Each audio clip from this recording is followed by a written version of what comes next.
Isang most wanted person sa Calabarzon ang timbog sa kasong qualified rape at ikinasang joint manhunt operation ng Laguna PNP sa Barangay Dolores, San Pablo City, Laguna.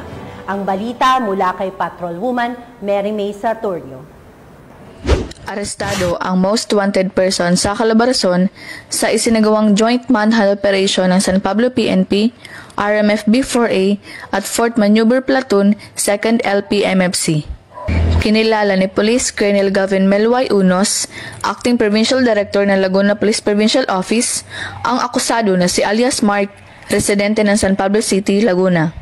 Ayon sa ulat ni Police Lieutenant Colonel Franco Alex M. Reglos, hepe ng San Pablo Component City Police Station, nagkasa ang kanilang mga operatiba ng manhunt operation kasama ang RMFB-4A at 4th Maneuver Platoon, 2nd LPMFC sa Barangay Dolores, San Pablo City, Laguna.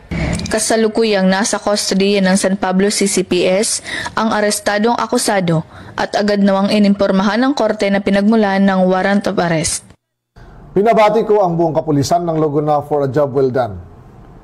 Sa mga Lagunense, makakaasa kayo sa tuloy-tuloy na operasyon ng Laguna PNP laban sa kriminalidad upang masiguro ang seguridad, katahimikan at kaayusan sa buong lalawigan ng Laguna.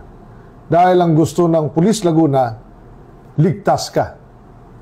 Narito sa Laguna Police Provincial Office, ako ang yung Police News Network Correspondent, Patrolwoman Sartorio. Alagad ng batas, tagataguyod ng balitang politika.